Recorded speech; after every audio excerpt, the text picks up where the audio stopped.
Donc on avait regardé un petit peu rapidement, mais je vais encore un peu le survoler quand même, c'est pas la peine de. Mais on avait parlé du livre d'Éphèse, et alors pour ceux qui sont à la maison du pain intégral, si vous avez vu, on a parlé aussi d'Éphèse, Apocalypse, vous vous rappelez? C'est les deux églises qu'on a fait, Éphèse et puis l'autre. Et donc on va faire un rapide. Mais c'est intéressant comme livre parce qu'il est complètement un petit peu atypique au niveau de la structure. On a l'impression que c'est un mix, je sais pas ce je sais pas ce qu'a voulu faire Paul. Mais bon, c'est très intéressant. Donc, il s'adresse aux Éphésiens, hein, Éphèse, peu importe. Qui est-ce qui a écrit l'auteur? À chaque fois, on va faire un petit détail, comme qui a écrit, à votre avis, qui a écrit Éphésiens? Un certain Paul, quand même. Et là, ça, on n'a pas de doute, il le dit deux fois. Là, c'est bon. Et c'est intéressant parce que quand on lit le livre, c'est intéressant d'avoir ce petit contexte. Dès le départ, c'est qu'il est en prison quand il écrit ça. C'est un truc qu'il écrit en prison. Alors, j'aime bien parce que c'est là qu'il parle de la guerre spirituelle et lui-même est en prison. Ça, c'est pas mal, ça. Donc on ne savait pas s'il était à Rome ou Césarée, parce qu'il était pas mal en prison, Monsieur Paul. Hein. Je crois qu'il s'est habitué, mais il y a force. Donc ça s'appelle d'ailleurs les épîtres de la prison. Il y en a quelques-unes comme ça, on les appelle comme ça. Ça permet de savoir où il était, quoi. Donc il y a Philippiens, il y a Colossiens, il y a Philémon. Toujours en prison. Donc on voit, alors je vais quand même aller assez vite, mais en tout cas il y a une chose intéressante, parce qu'il en parle. Il en parle aussi bien dans Éphésiens que dans. Je peux faire ça. Donc on voit, si vous avez lu un peu Apocalypse, si vous étiez là, que Éphésiens c'est un peu particulier parce qu'ils ont fait plein de choses. Ils ont notamment été beaucoup exposés aux fausses doctrines, parce que c'était dans les premiers à être exposés aux fausses doctrines. Ils ont été à fond contre la synagogue de Satan. Ils ont vraiment connu, ils ont connu un peu toutes les. Donc ils ont bien lutté quand même. C'est une église très forte au niveau enseignement, etc. Mais on voit que la chose qu'ils ont perdue, c'est leur premier amour. Hein, ils le disent donc. Donc on voit que c'est vraiment pas en contradiction avec ce qu'il dit dans Apocalypse, puisqu'en effet, il va souligner. Pardon? Donc on voit donc, l'exhortation de Monsieur Paul qui est en prison, c'est de leur dire vous avez fait des super œuvres, vous avez bien distingué le faux du mal, mais ce que je vous reproche, c'est le premier amour toujours. Donc il dit la même chose qu'Apocalypse, hein, c'est pas une surprise. Hein. Et donc on l'avait dit la dernière fois, on va pas lire les passages, mais en tout cas il encourage beaucoup à aimer Dieu et ses frères, quoi. Ce qui devrait être la même chose, ou je sais pas, ou vice versa, ou l'un avec l'autre. Donc l'épître, ça commence par l'épître, c'est que de 1 à 6, il n'y a pas grand chose. Hein. 1, ça commence par l'amour, et l'Éphésiens 6 termine par l'amour aussi. Donc on voit qu'il met quand même l'insistance. Hein. Il commence par ça, il termine par ça. La structure, alors ça c'est intéressant la structure, parce que c'est là que je dis, il y a vraiment deux passages qu'on pourrait presque penser opposés. Et la première partie de 1 à 3, et il y a une partie de 4 à 6, donc c'est pas intéressant. La première partie, c'est l'appel de l'Église, et particulièrement pour les derniers temps, hein, parce que les derniers temps, c'était un truc qui est dans toutes les épîtres pratiquement. Ouais, toute la Bible. Toute la Bible, en fait, toute la Bible. D'ailleurs, ça fait partie du. Rappelez, il y a le credo, comme on peut dire. Qu'est-ce qu'étudiait dans les Actes des Apôtres? Il disait la parole, la fraction du pain et les derniers temps. Hein. Rappelez, il y a un livre qui est écrit. Qui s'appelle Dédiché, là, qui dit que faisaient les premiers croyants dans les années 30-40, c'était vraiment ça. Il y avait toujours ça. Au point qu'ils saluaient par Maranatha, c'était leur signe de ralliement. Quoi. Donc déjà à l'époque, c'était la préoccupation de l'Église primitive. Hein, parce que des fois, on a l'impression que non, mais il parlait, c'était vraiment une des préoccupations. Quoi. Ils savaient que Jésus revenait. Donc il y a la première partie, c'est appel de l'Église, quel est l'appel de l'Église dans les derniers temps, et particulièrement aussi du peuple d'Israël. Donc il va le reprendre dans Romains, parce que c'est le credo de Paul, c'est toujours d'en parler. Donc on voit que il parle des derniers temps, mais il parle beaucoup d'Israël et des gentils, quoi. Parce que c'est aussi l'époque où il commence à être touché. Donc la première partie, c'est l'appel de l'Église. Et la deuxième partie, c'est plus pratique, c'est la conduite dans l'Église. Et ça termine par les ordres spirituels, mais à la limite, ça en fait partie. Donc alors, il y a des choses dont il parle beaucoup, je vais m'attarder plus à la deuxième partie, parce qu'on en parle souvent. Donc la première chose qu'il dit, il appelle ça un mystère. Révélé. Il appelle ça un mystère révélé. C'est-à-dire qu'il dit que dès le commencement du monde, Dieu avait déjà prévu que les gentils et les juifs se rassembleraient. Bah oui. C'est fou, on a l'impression que c'est un plan On est qui vient Abraham, après, mais non, on va déjà. voir il va le dire carrément.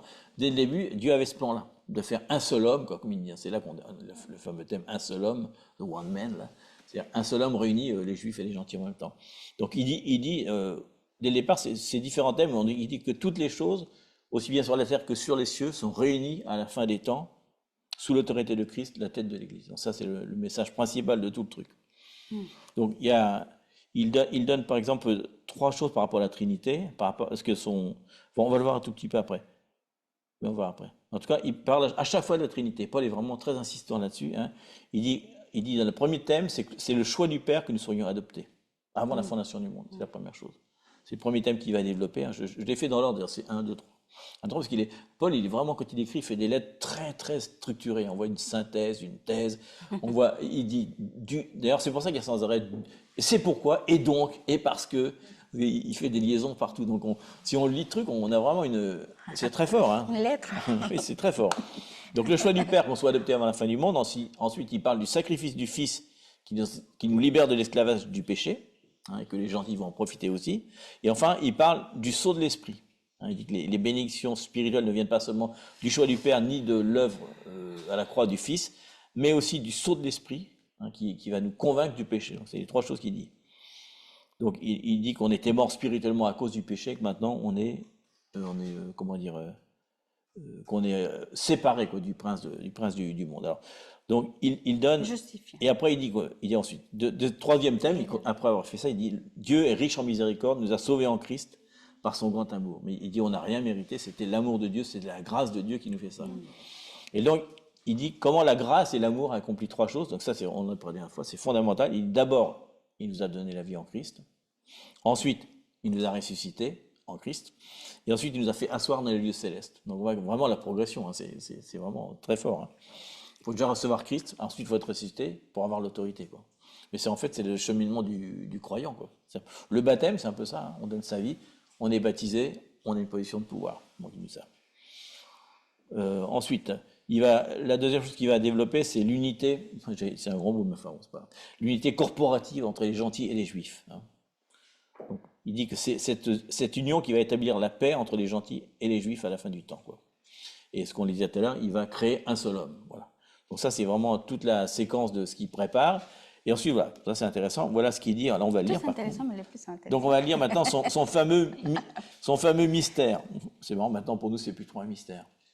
C'est vrai, parce qu'on est tous habitués, ouais, les juifs, les gentils, mais il faut s'imaginer, t'imagines dans les années, il a écrit ça dans les années 50, 60, hein, quand il va dire cette parole-là à une église qui est manifestement, pratiquement que des juifs, certainement, enfin même si Éphèse c'est vers la Grèce, hein, vers la Macédoine, il va dire Éphésiens 3, 5 à 6. On va lire.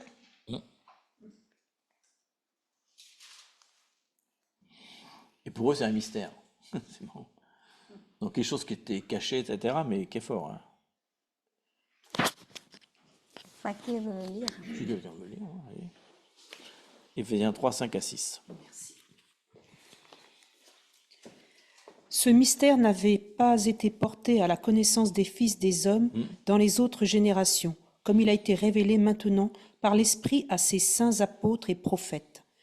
Les païens ont un même héritage, forment un même corps et participent à la même promesse en Christ Jésus par l'Évangile. Voilà. C'est bon. C'est C'est ça. encore Non, jusqu'à non. 10 Non, à 6, mais c'était pas Ah, c'est 6 Ah, pardon. Ouais, 6. Bah, si, c'est bon. C'est bon. Alors, mystère qui est maintenant révélé à nous, on le sait, hein, mais des fois, on peut tendance à avoir oublié, mais j'imagine, quand ils reçoivent cette lettre, donc ils vont la lire publiquement dans l'église, je pense que c'est comme une bombe quand même. Hein. Bah oui. Nous, ça nous paraît normal, mais là, c'est une bombe qui explose. Quoi. T'imagines, aussi bien, et imagine les juifs qui écoutent ça, que les gentils qui écoutent ça d'un seul coup. Il y a une espèce de, je sais pas s'il y a une espèce de jalousie, et en même temps, les juifs, les gentils, waouh. Donc il y a une espèce de double, ça devait être assez fort quand même. Et il dit d'ailleurs dans Galates 3, 29, un peu plus tard, il dira, et si vous êtes à Christ, vous êtes donc la postérité d'Abraham, pardon. D'Adam aussi d'ailleurs. La postérité d'Abraham, héritier selon la promesse. Donc il fait vraiment rentrer dans la nouvelle alliance avec Christ, il fait rentrer la première alliance, c'est intéressant. Donc ça, il dit que c'est un mystère caché, hein, que le Créateur, depuis le début de la création, voulait faire ça. Et on va lire après, ce qui est juste après, donc c'est Éphésiens 3, 8 à 11. Ça, c'est très fort, ça aussi. Hein. Et si quelqu'un veut lire, allez.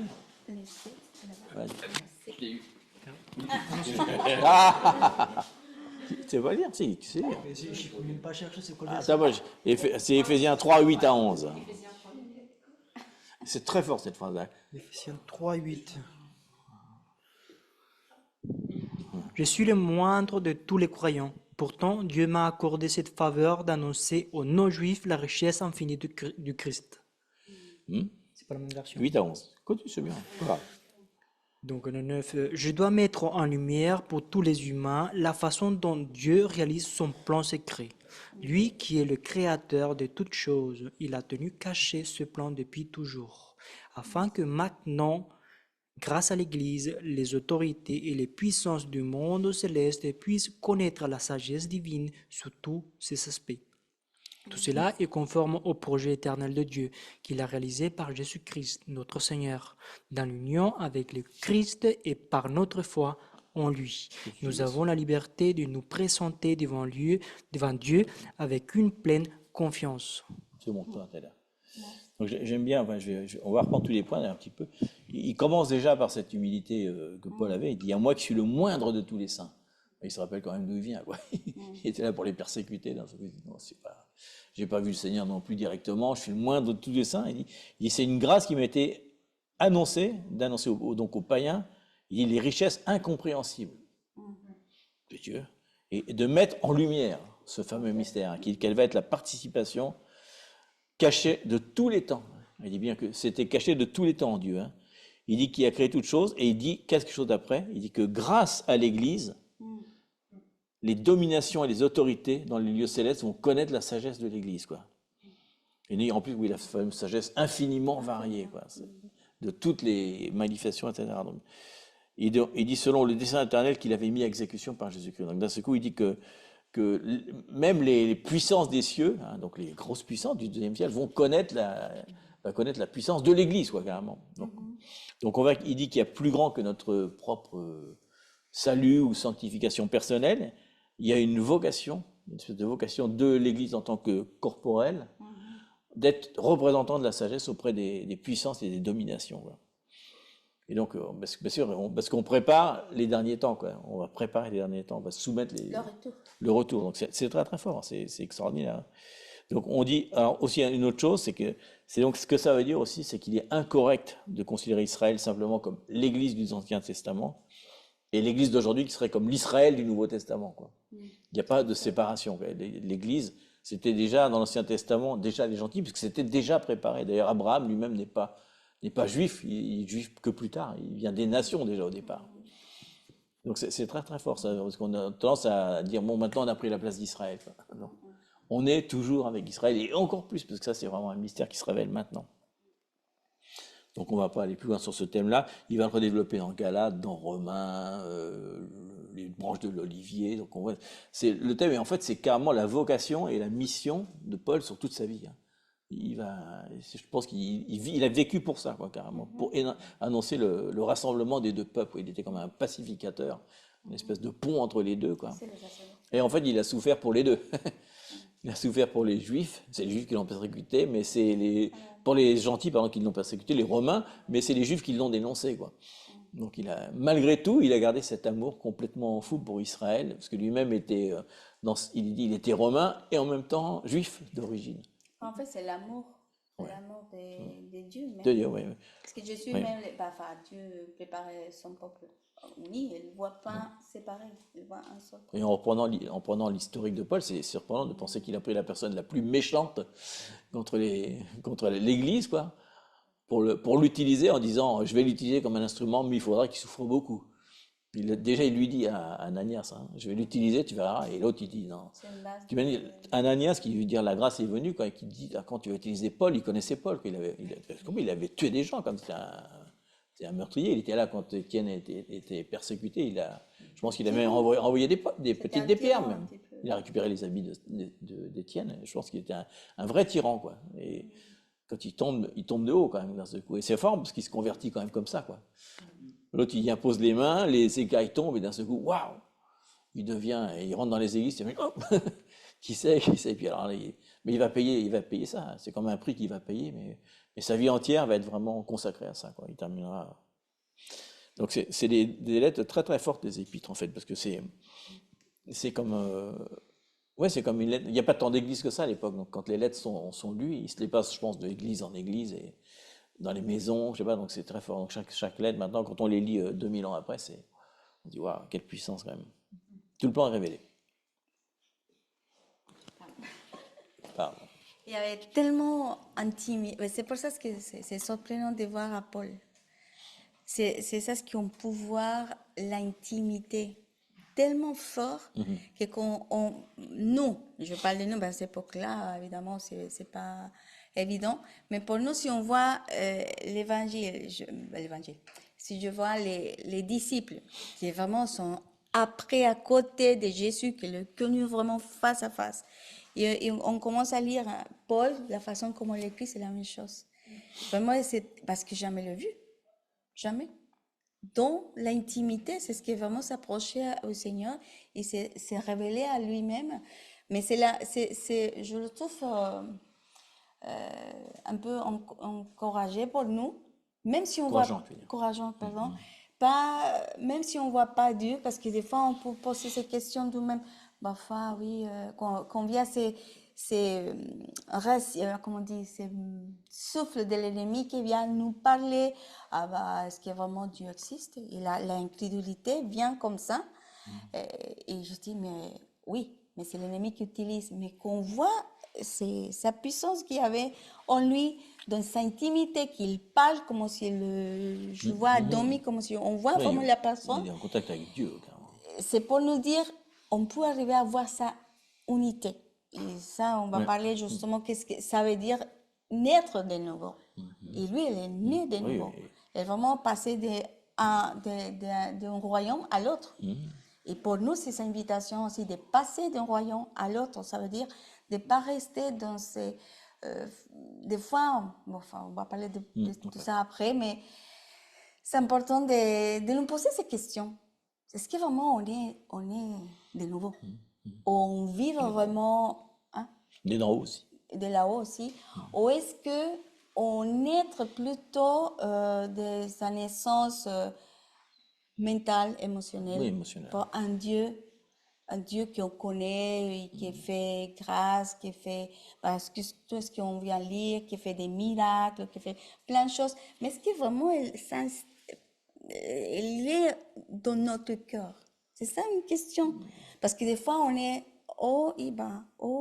Même de la souffrance, on voit l'exemple de Paul. Il y a vraiment telle souffrance que se dit, elle peut régner à la fois. Elle peut dire, mais Seigneur, tu existes et pourquoi je suis là. Mais elle a vu vraiment ce but de sa vie. Le but de sa vie et en plus, même la force, la gloire. Elle a vu son but, quoi. Son but, c'est pas la terre, c'est la venue de ces rois que nous tous, on attend aujourd'hui. C'est quelque chose à croiser en nous-mêmes, dans le cœur, et on profite qu'on est dans ces préparations des gens, des réflexions, d'écouter la voix du Saint-Esprit, de pas peur de se poser des questions nous-mêmes.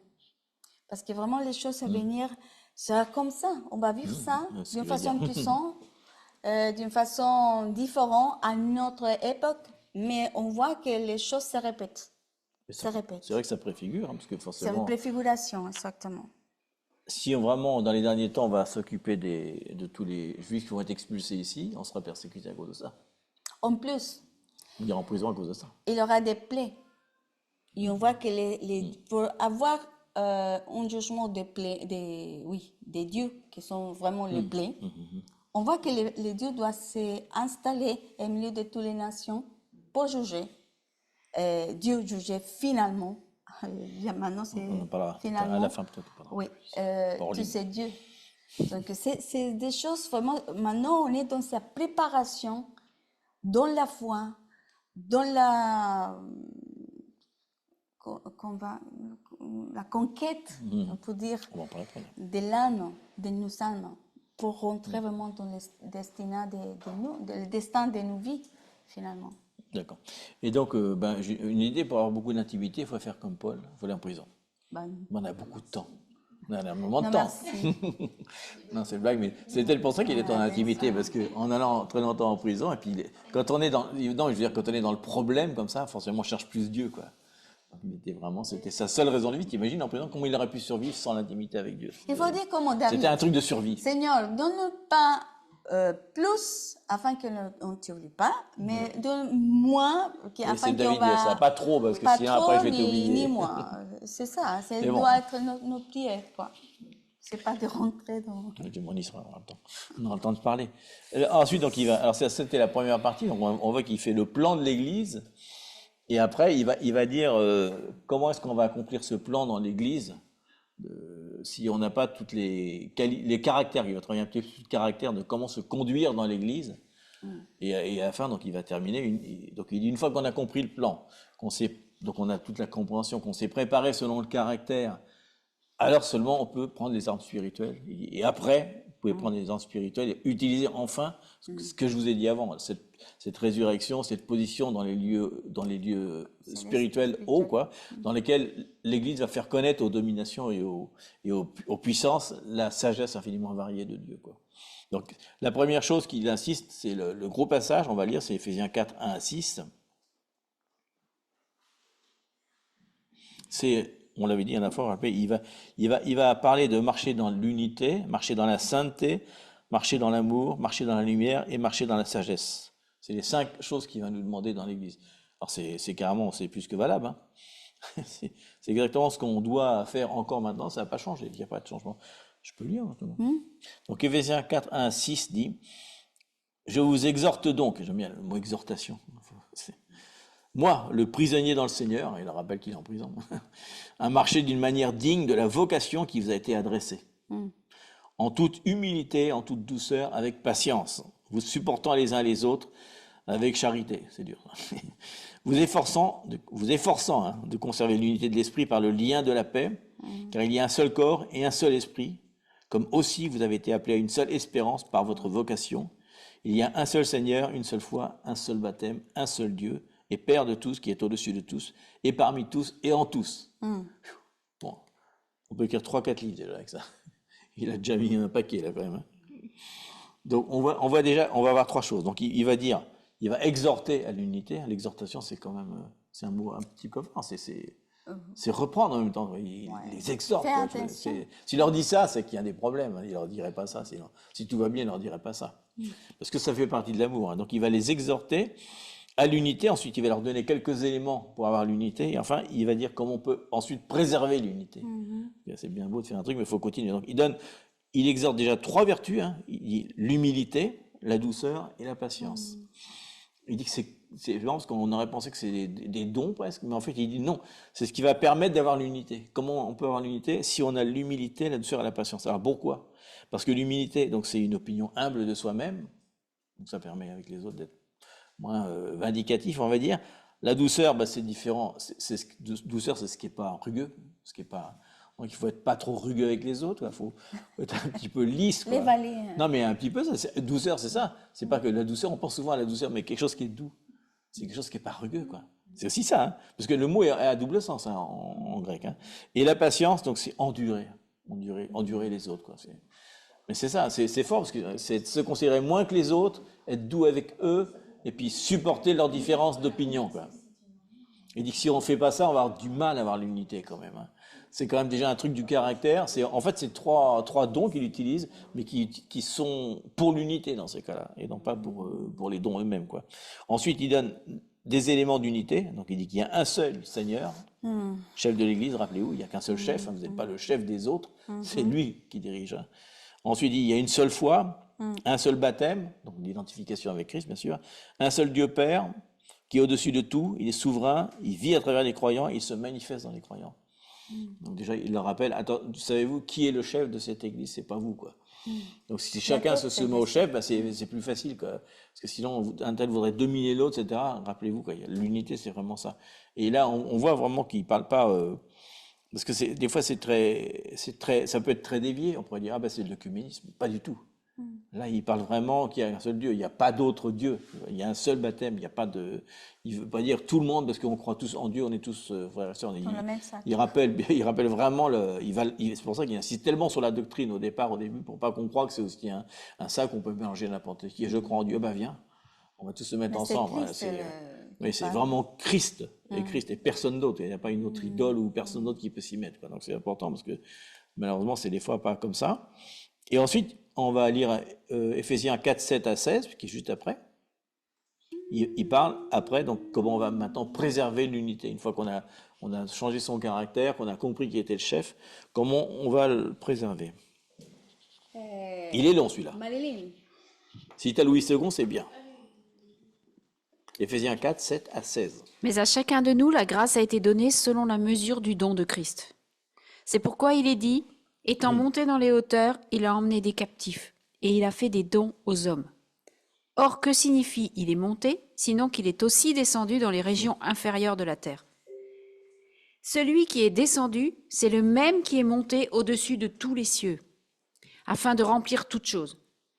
Et il a donné les uns comme apôtres, les autres comme prophètes, les autres comme évangélistes, les autres comme pasteurs et docteurs, pour le perfectionnement des saints, en vue de l'œuvre du ministère et de l'édification du corps de Christ. Yes.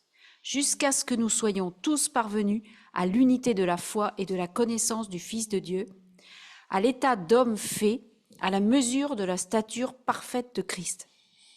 Ainsi, nous ne serons plus des enfants flottant et emportés à tout vent de doctrine par la tromperie des hommes, par leur ruse dans les moyens de séduction, mais en professant la vérité dans l'amour, nous croîtrons à tous égards en celui qui est le chef, Christ. C'est une parole extraordinairement forte. C'est de lui. Ah, c'est bon, je crois qu'on s'arrête. Ah non, là. Pas s'arrêter là. Donc, il dit une chose, parce qu'il le précise, hein, c'est bon. Oui, on voit d'un seul coup, il dit que, juste après, il dit que selon la mesure du don de Christ. Donc, il dit que l'unité est préservée, en fait, à travers les dons. Parce qu'il dit, donc, à travers l'unité, qu'on vient de voir, il y a une diversité. Oui. On voit que c'est pas, il dit pas une uniformité, parce qu'il dit il y a une diversité, mais cette diversité va permettre d'être ensemble. Et nous, on sait que le rôle qu'il y a entre le pasteur, l'enseignant et l'apôtre, le prophète, ça c'est un mouvement vraiment. Donc il dit ensuite que les croyants donc, doivent opérer en fonction du don, de la capacitation que Dieu leur a donnée.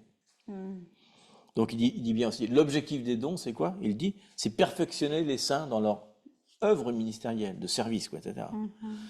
Ce qui veut dire, il dit après, chaque personne, chaque saint, quoi, chaque personne de l'Église séparée, est dotée de dons et doit s'engager dans le ministère afin de servir les autres spirituellement.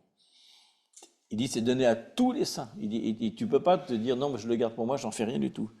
Donc il dit que la préservation de l'unité est la responsabilité de tout le monde à travers les dons qu'ils ont reçus. Le but des dons, c'est pas de dire moi je suis dans, c'est que les saints puissent marcher ensemble et chacun puisse aider l'autre dans la connaissance de Dieu, dans l'avancement du royaume, etc. Donc on voit qu'il met l'accent non pas sur la croissance personnelle avec les dons, mais la croissance ministérielle du corps en entier. Mouvement des corps. Donc chaque individu contribue à la croissance et à l'édification en fonction des œuvres qu'il a reçues selon les dons.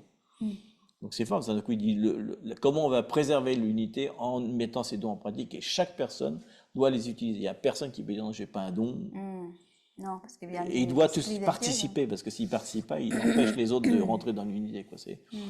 T'imagines une église comme ça fait vraiment une église très très forte. Quoi. Si chacun s'engage vraiment et dit les dons c'est pas pour moi, c'est pour l'unité. Et pour l'unité, parce qu'on veut faire connaître Christ et que la sagesse infiniment variée de Dieu à travers l'Église puisse se manifester à l'extérieur et que les dominations soient bien embêtées. Parce que d'un seul coup, toute la fameuse tromperie, hein, parce que Éphèse, vous avez vu qu'il sans arrêt il est en train de lutter contre les tromperies, etc. Donc les tromperies aussi bien des gentils qui viennent, qui professent autre chose que Jésus, que les Juifs eux-mêmes qui disent non, Jésus n'existe pas, etc. Donc ils sont pris entre deux batailles en permanence de fausses doctrines qui arrivent dans tous les sens, qu'en plus ils sont en Grèce, donc ça arrive de la Grèce, ça arrive de Rome, ça arrive d'Asie, ça arrive de partout. Des tas de gens doivent venir, en plus ils viennent parce qu'ils ont entendu parler de Jésus, ils commencent à infiltrer les églises, comme on a vu la dernière fois, à donner de fausses doctrines, à profiter des autres. Quoi. Donc il y a vraiment un vrai combat. Maintenant c'est peut-être un petit peu plus simple, mais l'unité c'est tellement important, parce que s'il n'y a pas cette unité, il va y avoir une apostasie terrible et tout le monde va se détester, etc. Donc, on le voit. Donc, il insiste énormément sur l'unité. Rappelez-vous qui est le chef en même temps. Il y a un exemple qui vient à ma tête en ce moment. C'est exactement, par exemple, les hispanoparlants. Les hispanoparlants, ceux qui parlent espagnol. Nous, on parle espagnol. Et on parle espagnol. Même si on parle espagnol, il y a différents... mots que même en Espagne, c'est pour dire la même chose, oui. mais ça ne ressemble pas à la même chose dans la signification. Et là, Et c'est fort, même si on parle Mexique, par exemple, l'espagnol d'Espagne, l'espagnol en Venezuela, et même Venezuela et Colombie qui sont à côté, il y a des différents mots. Et quand on vient ici, je parlais une fois avec quelqu'un qui parle espagnol, qui vient du Mexique, il a dit, on ne peut pas parler espagnol parce que peut-être on va se tromper dans le mot. Et même si on parle espagnol, donc c'est mieux qu'on parle en français, qu'il y a une seule langue, Oui. et on comprend la même Oui, chose. parce qu'il y a des, Vous voyez? il y a des mots qui peuvent être très insultants, carrément, des Oui, fois. il y a des mots. Ils sont très cool, et ça a une connotation sexuelle, carrément, en français. Wow. Exactement. Tu dis ça à un mec, il dit, wow, Exactement. tu parles en espagnol, qu'est-ce que tu veux Donc, dire? C'est donc quoi, ça? là, c'est tellement Mais parler en français, fort. c'est mieux. C'est Et vrai, il hein. me vient à ma tête Oui. cet exemple. C'est pour ça, je trouve vraiment Oui, c'est bon. pour ça. Merci Saint-Esprit pour ces exemples. De l'inspiration. Parce que oui, il ne vient pas de ma tête, c'est lui. Mais c'est bon parce que si on parle la langue des royaumes, ça change tout. Ça Donc, unifie. il n'y a pas un langage différent des doctrines, sinon la doctrine des royaumes, on parlerait vraiment la même chose. Et en plus, on s'attendrait bien.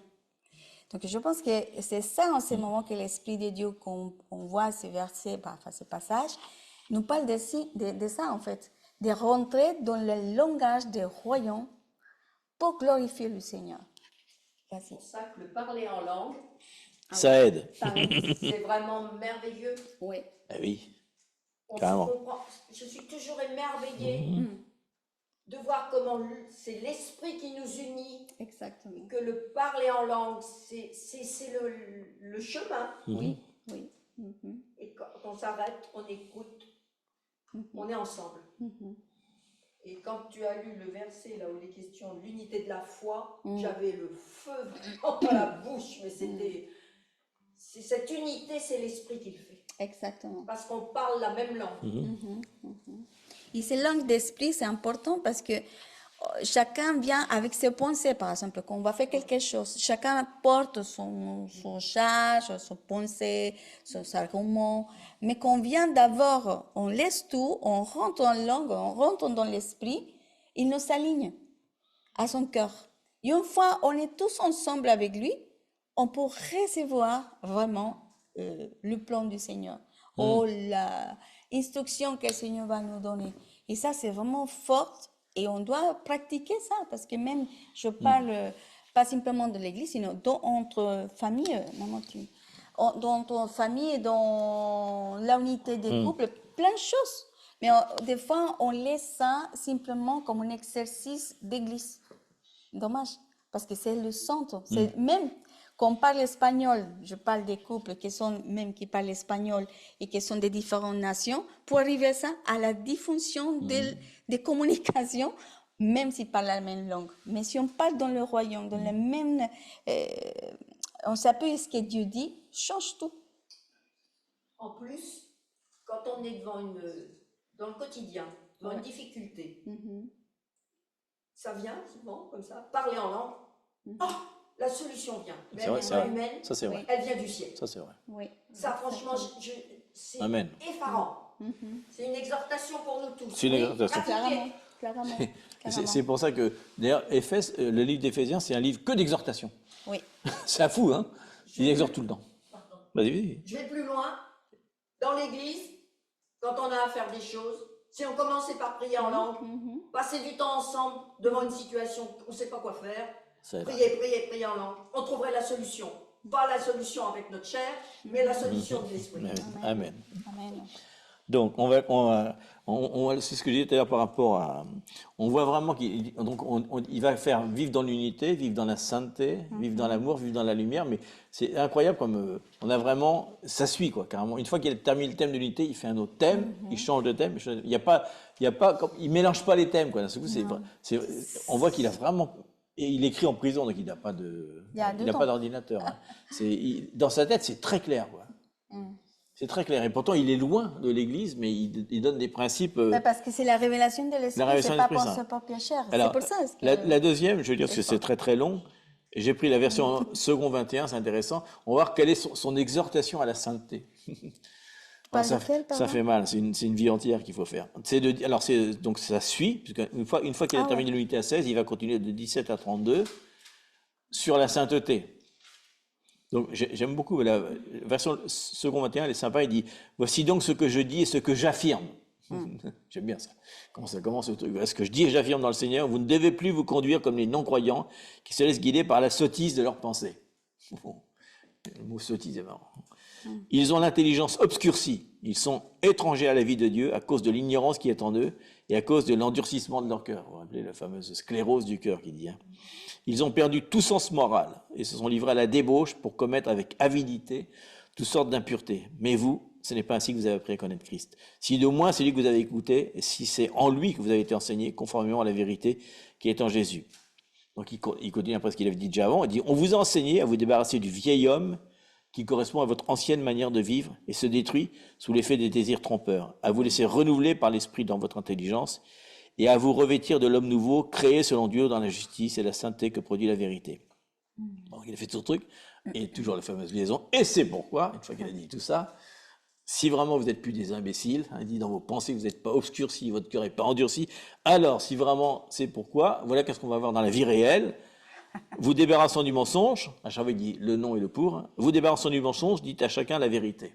À votre prochain, il commence par ça, car nous sommes membres les uns des autres. Si vous vous mettez en colère, ne péchez pas. Il ne dit pas qu'il ne faut pas se mettre en colère. Que le soleil ne se couche pas sur votre colère et ne laissez aucune place au diable. Diable, c'est-à-dire diabolus, donc celui qui diviserait. Ça sera un sujet de division, la colère. Que celui qui volait, donc il y avait des voleurs dans l'église, bah oui, c'est ce qu'il dit. Il y avait beaucoup de voleurs. Que celui qui volait cesse de voler, qu'il se donne plutôt la peine de travailler honnêtement de ses propres mains. Et en plus, non seulement pour recevoir de l'argent, mais pour donner aux autres.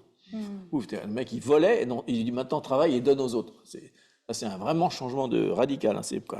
Ensuite, il parle de la parole, parce qu'il y en a qui devaient dire des gros mots là-dedans. Qu'aucune parole malsaine ne sorte de votre bouche, mais seulement des bonnes paroles, qui en fonction des besoins édifient et transmettent une grâce à ceux qui les entendent. Voilà. Troisième truc, n'attristez pas le Saint-Esprit de Dieu, par lequel vous avez été marqué d'une empreinte pour le jour de la libération des derniers temps. Ensuite, il donne que toute amertume, toute fureur, toute colère, tout éclat de voix, car il y en a qui devaient parler fort, toute calomnie, parler mal des autres, toute forme de méchanceté disparaisse du milieu de vous, soyez bons, une fois qu'il a enlevé toutes les choses, maintenant on remplit, soyez bons, pleins de compassion les uns pour les autres, pardonnez-vous réciproquement comme Dieu nous a pardonné en Christ. Voilà. C'est un sacré manuel de... Et ça, c'est ce qu'il appelle donc la sainteté. La sainteté, c'est ça. Donc il dit, fini le vol, fini la perversité, fini les éclats de voix, fini la colère, etc. Remplacez-les par autre chose, parce que si on fait un homme nouveau, si on fait du vide, il faut le remplir. Et là, ça aussi, ça rassemble à Philippiens 4, 9, oui, exactement, on en parlait ce matin en plus. Et donc, il dit 3 commandements, être bienveillant, être miséricordieux et pardonner. Il donne 3 trucs. Donc c'est un sacré plan, parce que c'est bien d'être dans l'unité, mais s'il n'y a pas en plus la sainteté, l'unité ne va pas durer non plus. Il ne fait pas de séparation, Vraiment, il ne fait pas de séparation. Ensuite, il continue, puisqu'on arrive à la fin de... On va le lire, allez, on continue. Après, il va nous appeler de marcher dans l'amour aussi. Donc, on continue, on change de chapitre. Tac. Éphésiens 5. Alors, quelqu'un prépare pour le lire 5 à 6. Attends, 2 secondes, je ne dis pas de bêtises, parce que... Non. 5 1 à 6. à 6. Que personne ne vous séduise par de vains discours, car c'est à cause de ces choses que la colère de Dieu vient sur les fils de la rébellion. 1 à 6, pardon. Ah, pardon. J'avais compris. 5, 1 à 6. 1. Oui. Ah bon, excuse-moi. 1 à 6. Devenez donc les imitateurs de Dieu comme des enfants bien-aimés. Marchez dans la charité, à l'exemple de Christ qui nous a aimés et qui s'est livré lui-même à Dieu pour nous, comme une offrande et un sacrifice de bonne odeur. Que l'impudicité, qu'aucune espèce d'impureté et que la cupidité ne soit pas même nommée parmi vous, ainsi qu'il convient à des saints. Qu'on n'entende ni paroles déshonnêtes, ni propos insensés, ni plaisanteries, choses qui sont contraires à la bienséance. qu'on entende plutôt des actions de grâce. Ah ouais. Car sachez-le bien, aucun impudique ou impur ou cupide, Pile. c'est-à-dire idolâtre, Ah, wow. n'a d'héritage dans le royaume de Christ et de Dieu. Si, tu peux dire. 6. Oui. Non pas seulement sous leurs yeux, attends, alors, non, c'est Non, ça. serviteurs, c'est ça, non? 5, 1, 6. Que personne ne vous trompe par des paroles sans fondement. 5, 1, 6. J'ai plus ça, moi. Ah, je suis passée à 6. 5, 1. C'est pas grave. Il dit que personne ne vous trompe par des paroles sans fondement, car c'est pour cela que la colère de Dieu vient sur les hommes rebelles. Je sais pas. Donc, il commence tout de suite. Vivez dans l'amour en suivant l'exemple de Christ qui s'est sacrifié pour nous. Oui, un sacrifice d'odeur. Oui. Et donc c'est fort parce qu'il dit, alors, il parle ensuite que la preuve de l'amour, il n'y a pas d'immoralité sexuelle, pas d'impureté, il dit des paroles grossières, des propos stupides, il dit, ou équivoques. Donc il parle pas des jeux de mots, hein, il dit des propos qui seraient des... Hein, joli parce que il dit des propos qui seraient équivoques, des blagues qui seraient à double sens, bien... J'en fais des fois, mais jamais quand c'est gravé. Mauvais. Mauvais, c'est différent. Non, pas tant, d'accord. Mais plutôt des paroles de reconnaissance, c'est bon. Mais ouais, parce que des fois on pense, il dit ce qui est pas bon, souvent on dit non, pas des gros mots, mais il dit aussi en partant que les gros mots, c'est ce qui est stupide aussi. Des gens qui disent des stupidités, des bêtises quoi, des bêtises, ou alors qui font des blagues, mais une blague à double sens où ça veut dire quelque chose d'autre, donc ils sont pas honnêtes quoi. C'est ça. Et il dit carrément que l'idolâtrie, la cupidité, c'est l'idolâtrie, le désir de vouloir posséder plus et encore plus, etc. D'en faire son truc. Donc, il dit que c'est contraire à l'amour dans un truc. Et je pense qu'il y a s'il le dit, c'est que dans cette église-là, il y a déjà des distensions comme ça. Et enfin, on continue par le dernier chapitre qui est donc marcher dans la lumière. Non, c'est pas le dernier, il y a la sagesse après. Donc c'est 7 à 14, puisque ça continue. Le même 5, mais des 7. 7 à 14. Ok. Voilà. Donc, n'ayez donc aucune part avec eux. Autrefois, vous étiez ténèbres, et maintenant vous êtes lumière dans le Seigneur. Marchez comme des enfants de lumière, car le fruit de la lumière consiste en toutes sortes de bonté, de justice et de vérité. Examinez ce qui est agréable au Seigneur, et ne prenez point part aux œuvres infructueuses des ténèbres, mais plutôt condamnez-les. Car il est honteux de dire ce qu'ils font en secret. Mais tout ce qui est condamné est manifesté par la lumière, car tout ce qui est manifesté est lumière. C'est pour cela qu'il est dit, réveillez-toi, toi qui dors, réveille-toi, réveille-toi, toi qui dors, relève-toi d'entre les morts, et Christ t'éclairera. Waouh. Réveille-toi. C'est tout, ça s'arrête là. Hein. Donc, Mais après, merci. qu'est-ce qu'il y a? Oui. Mais alors toi, donc là il dit de pas qu'on était avant ténèbres, mais maintenant on doit plus y participer. Mais il dit carrément que j'aime bien parce que c'est il dit donc on parle souvent des fruits de l'esprit, donc il y en a pas 9, il y en a 12. Parce que d'un seul coup il dit le fruit de l'esprit consiste en bonté, justice et vérité. Il rajoute des fruits en plus quoi. Oui, il y a 3 plus. Ah, il rajoute de plus. Il dit ne participe pas, j'aime bien participe pas aux œuvres stériles des ténèbres. C'est vraiment qu'il dit ça, que les œuvres des ténèbres sont stériles. Elles produisent rien, quoi. Elles ont il n'y a aucune bonne racine, quoi. Elles produisent que des mauvaises herbes, quoi. Elles vont pas grandir, elles vont pas donner de beaux fruits. Mais il dit quand même de les démasquer. Il dit quand même qu'il faut les exposer. Alors là, il parle, bien sûr, il est dans le contexte de la conduite dans l'Église. Hein. Il dit si quelqu'un dans l'Église est dans les ténèbres et produit des choses comme ça, il faut le dénoncer, quoi. Il faut dans les conditions qu'il va donner, bien sûr, mais tout ce qui est démasqué doit apparaître à la lumière. On ne peut pas garder de ténèbres, donc n'y participe pas, mais en plus, si vous êtes au courant, parce qu'il dit c'est honteux, il y a des choses qui sont faites dans le secret, je ne veux même pas le dire, c'est tellement honteux, je ne veux même pas dire ce qu'ils font. C'est tellement honteux. Qu'est-ce qu'ils devaient faire de si honteux que ça? Ça devait être un truc quand même terrible, mais il leur dit bien, surtout exposez-le comme une plaie, quoi, ou mettez-la à la lumière pour qu'elle soit exposée, qu'elle ne puisse pas donner des racines dans l'église. Donc voilà, il parle pas parce que des fois on sort cette parole-là pour dire dans le monde. Aussi, hein. Oui, mais... Aussi, mais là, il dit, à l'intérieur de l'Église, qui est la première qui va être jugée, comme dit 1 Pierre 4,7, hein, il faut déjà commencer à faire le vide dans l'Église, il faut commencer à exposer tout à la lumière. Ne laissez pas la lumière rentrer dans l'Église pour pas contaminer tout le reste de la masse, quoi. Donc, il parle vraiment d'un conseil qui est dans l'Église, quoi, Mais surtout dans le parce corps que du Christ, quoi. c'est Christ, c'est l'Église qui va refléter la lumière de Christ. Donc, Vas-y.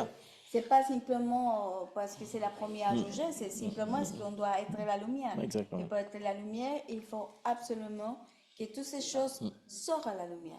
C'est d'allumer les ténèbres. Donc ça existait déjà à l'époque, et donc maintenant qu'on est dans les temps de plus en plus d'apostasie et de choses On doit exposer. mauvaises, hein, si on voit par exemple qu'on met à la tête d'église des pasteurs qui sont dans le LGBT, on peut pas être d'accord. Si on voit des gens qui professent des communions de démons, qui sont d'accord avec l'avortement avec Moloch, on ne peut pas dire ça. Donc, et dans l'Église, je ne parle pas du monde, je parle que dans l'Église. Hein. On doit le démasquer, on ne peut pas laisser ça progresser, parce que c'est-à-dire qu'il faut, à nos frères et sœurs, il faut leur dire, ça c'est pas bon, etc. Et donc forcément, plus ça va aller, plus il va y avoir de ténèbres qui va vouloir rentrer dans l'Église, que c'est le but c'est de détruire l'image que peut avoir l'Église, ce qui dit que l'Église va être sera la lumière, et que grâce à ça, les dominations et les puissances vont voir la sagesse infiniment variée de Dieu dans l'Église. Donc c'est-à-dire qu'au moment où viendra, par exemple, l'Antéchrist, où tout le monde dira « Enfin la paix en Israël », les chrétiens vont dire ça, hein, ils vont dire « Mais non, c'est l'Antéchrist ». Ils vont dire « Mais qu'est-ce que c'est que ces chrétiens, ils sont pas d'accord avec qu'il y a la paix, ils ont clamé pour la paix en Israël, et maintenant ils sont pas d'accord avec ces gars-là ». Parce qu'on aura cette sagesse de Dieu, on saura que c'est pas le bon, parce qu'on a lu la parole, et on va démasquer les ténèbres au sein même de notre Église en disant « Non, mais vous pouvez pas être d'accord avec ça, quoi ». Donc on sera persécuté à cause de ça, quoi. Faire des compromis. On ne pourra pas faire de compromis. Donc on sera, c'est ce qu'on dit, plus la ténèbres vont venir, plus on va être la lumière. Ça, c'est fort. Et alors, parce que faudrait pas. Donc, Éphésiens 5, que ça termine après 15 et 17. C'est la sagesse. La sagesse. Veillez sagesse. donc avec soin sur votre conduite, non comme des fous, mais comme des sages. Rachetez le temps, car les jours sont mauvais. C'est pourquoi ne soyez pas sans intelligence, mais comprenez quelle est la volonté du Seigneur. Ne vous enivrez pas de vin, c'est de la débauche. Mais Ah, ça, c'est après. Alors, attends. Ah, pardon. Mais là, on pourrait continuer, parce qu'après, il va parler donc après avoir parlé de ça, il va parler ensuite des relations mutuelles, qui sont donc ça, c'est son dernier. Tu peux y aller, c'est le dernier. Mais soyez remplis de l'esprit. Ouais. Donc c'est de combien? De 19? De 18 jusqu'à la fin. Donc ne vous enivrez pas de vin, c'est de la débauche, mais soyez remplis de l'esprit. Entretenez-vous par des psaumes, des hymnes et des cantiques spirituels. Chantez et célébrez le Seigneur de tout votre cœur. Rendez toujours grâce pour tout à Dieu le Père, au nom de notre Seigneur Jésus-Christ. Et soumettez-vous les uns. Soumettez-vous les uns aux autres dans la On- crainte de On Christ. peut arrêter là, parce qu'après, donc, il va parler des relations entre l'homme et la femme, qu'on a bien connu ça, mais là, il parle en tout cas de la... Oui, parce qu'après, on suppose que... C'est pas qu'on le suppose, on est sûr, pour qu'il fasse cette remarque après entre les hommes et les femmes, c'est qu'il devait y avoir un sacré désordre dans l'Église, quoi. Enfin, c'est connu, c'est décrit d'ailleurs dans différents textes historiques que les femmes parlaient très très fort, ils interrompaient le service parce que c'était presque hystérique. Donc ils disaient aux hommes, calmez-les un petit peu, parce que c'est les femmes, c'est la culture, quoi. Donc il y a trop de désordre, quoi. C'est bien de crier alléluia, etc. Mais ouais, non, ça a changé un petit peu. Ça a un peu changé quand même. Donc il dit que, parce que il dit après quelle est la manifestation d'être rempli de l'esprit. Donc il donne plusieurs types de manifestations. Il dit que la communication entre les croyants va s'exprimer par des psaumes, des hymnes, des cantiques spirituels. Il y a ensuite une communication avec le Seigneur, avec les chants, les louanges qui viennent du cœur. Ils disent qu'on doit chercher continuellement à faire plaisir à Dieu le Père, et que les croyants guidés par le Saint-Esprit doivent se soumettre les uns aux autres, chercher à se servir les uns les autres et ne pas se dominer les uns les autres ou voire s'exalter les uns les autres. Donc après, c'est un peu la conclusion de tout ça finalement. Et c'est la conclusion de la sagesse. C'est ce qu'il dit. Donc, si on arrive à marcher dans l'unité, l'amour, la sainteté, la lumière et la sagesse, c'est le plan global qu'il donne à Éphèse, et c'est pour ça que tout est consacré dans Éphèse, c'est pour ça qu'on voulait prendre celui-là. Même s'il en prend des petits termes dans Galates, dans Philippiens et Romains, il va redonner ça un petit peu dans toutes les églises. C'est le même problème pour toutes les églises. Hein. C'est en général. Donc, Romains, ils sont trop loin pour avoir lu la lettre d'Éphèse. C'est pour ça qu'à la fin, dans toutes ces lettres, finalement, tous ces épîtres qu'il écrit, c'est marrant parce que quand on va dans l'Apocalypse, la lettre aux églises, on voit qu'il reprend finalement, toutes ces choses qui ont déjà été écrites par Paul, mais qui vont être dites par Jean, il va redire la même chose. En effet, il va confirmer à Éphèse, super, plein d'œuvres, plein de travail, ils ont évangélisé, ils ont rejeté les doctrines démoniaques, comme on peut dire. Mais à la fin, ils ont tellement fait ça qu'à la fin, il n'y a plus d'amour. Ils étaient tellement occupés dans leur œuvre qu'à la fin, ils ont oublié que... Et c'est pour ça qu'il leur redonne à chaque fois, rappelez-vous l'amour, l'amour. Mais est-ce que N'oubliez ça- pas, sinon les œuvres sont stériles. Ouais. Et surtout que ne porteront pas de fruits. aussi, c'est pas simplement ce qu'il dit Romain et tout ça, enfin, tous Oui.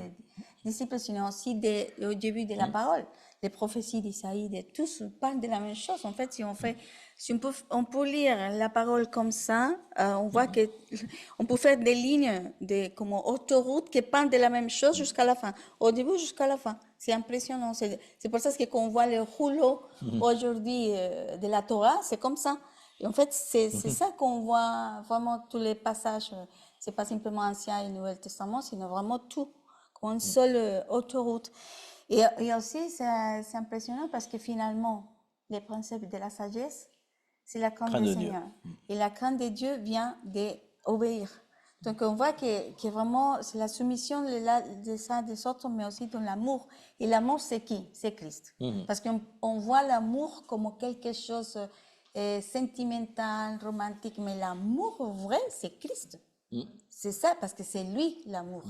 Donc c'est la base, on fait plein de choses, des œuvres, mais sans Jésus en fait, sans Oui, que le centre soit lui. Jésus c'est le centre de tous ces mouvements, parce que finalement c'est lui l'amour. C'est là ce qui nous soutient. De toute façon, en fait, si on regarde bien, en fait, si on regarde, qu'est-ce qu'il y a dans la parole de Dieu? Dieu est amour, Dieu est lumière, Dieu est saint, soyez saints comme moi je suis saint. Dieu est la lumière, Dieu est l'amour, Dieu est... Et Dieu est un aussi, avec son Père et le Saint-Esprit. Donc, c'est vraiment tous ces thèmes qu'il donne par rapport... C'est pour ça qu'il est chef de l'Église, parce qu'en fait, tout ça, c'est ce qu'il donne. Et bon, on voit qu'après avoir donné le plan, avoir donné le moyen de tenir, il dit, maintenant, si vous êtes vraiment dans tout ça, alors vous allez être capable de tenir ferme dans la bataille. Hein. Donc, Éphésiens 6, qui parle des armes spirituelles. Hein. Mais il y a tout ce préalable avant. Entendement de ce qui va se passer. Ok, c'est bon, j'ai compris. Les Juifs et les gentils qui sont dans la même église doivent savoir qu'ils sont au même plan. Donc, comme ça avait été qu'ils se battent entre eux pour des doctrines, parce qu'ils doivent se rappeler qu'il y a un plan final que Christ. Ensuite, il leur donne des conduites pratiques. Hein. Donc, il y a beaucoup de trucs pratiques, en fait.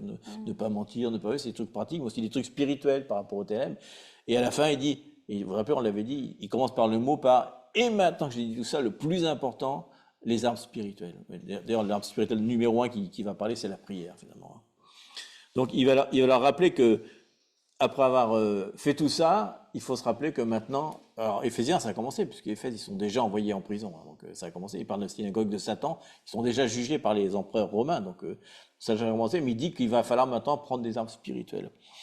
Donc il dit qu'il y a des défis spirituels qu'il va falloir bien sûr lutter, parce qu'il va falloir aussi, non pas lutter, c'est pas que des défis spirituels de guerre où on va être en prison, c'est qu'il va y avoir une guerre aussi à l'intérieur de l'Église, quoi. Il va falloir prendre aussi des armes, même à l'intérieur de l'Église, quoi. Et on voit bien que, donc, ce qu'on l'avait dit la dernière fois, mais on ne va pas le redonner complètement, ça n'a pas d'intérêt.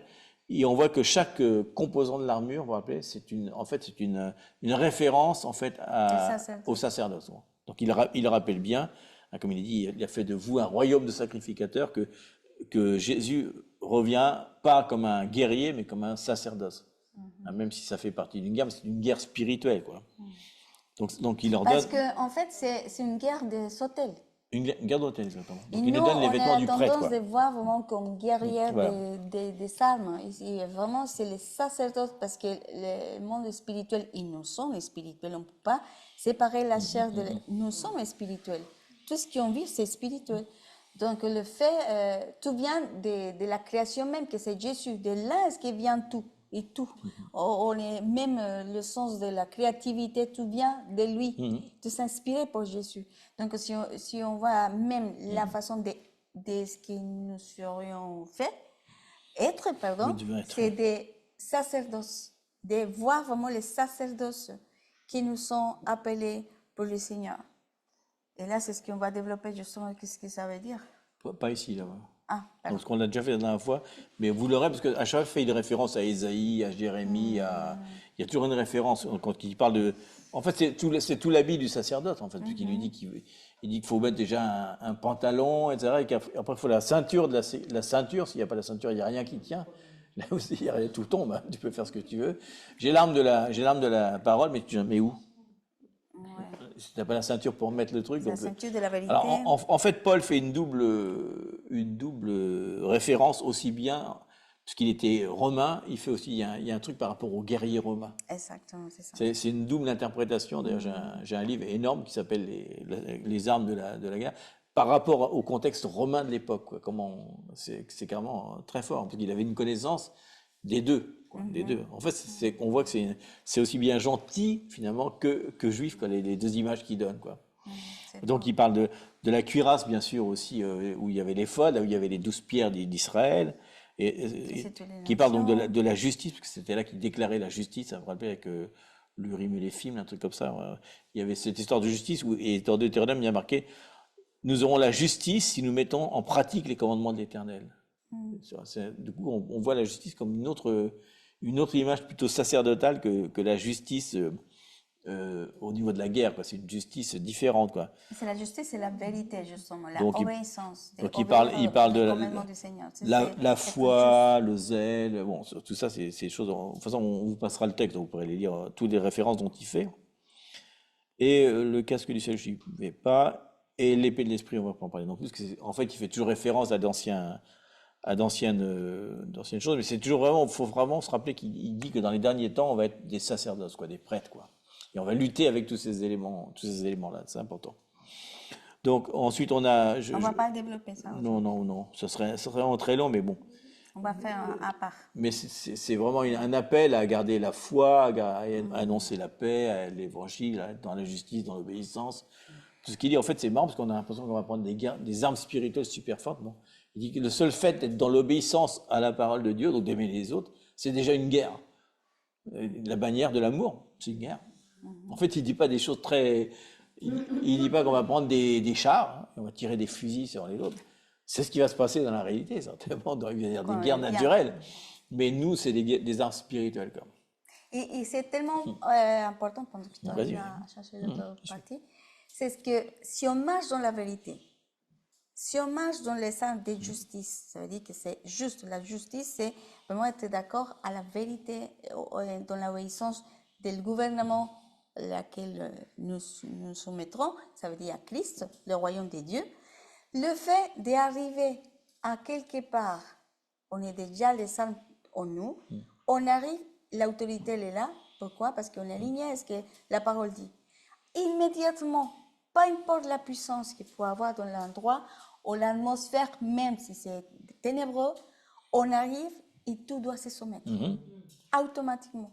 C'est pour ça qu'aujourd'hui, vraiment, on ne peut pas mettre à la légère, ou prendre à la légère plutôt, prendre à la légère chaque partie de ce qu'on vient d'étudier, parce que c'est une préparation aujourd'hui.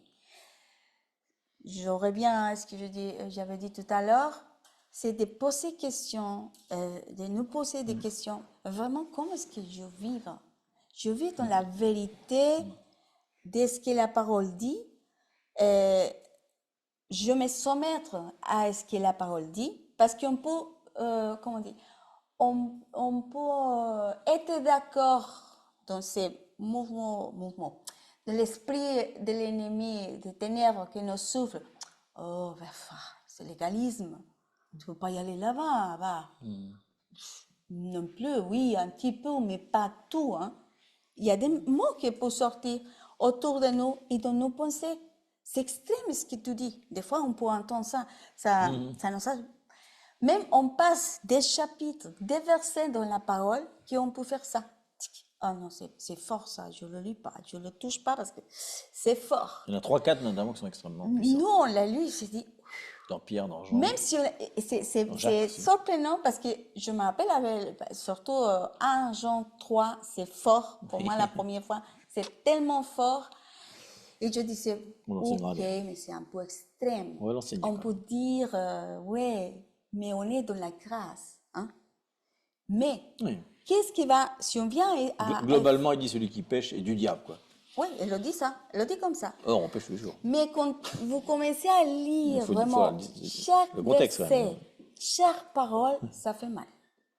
Mais si on vient à Ephésiens 6, c'est les salmes vraiment qu'on va lutter contre les ténèbres. Finalement, c'est pour ça que toujours Jésus a dit, l'ennemi n'a rien, peut pas N'a rien à voir avec a moi. rien à voir avec moi. Pourquoi? Parce qu'elle a marché avec la lumière, avec tout ce qu'on vient de lire. Mais on peut dire, on peut se justifier et on dit, bah, c'est Jésus.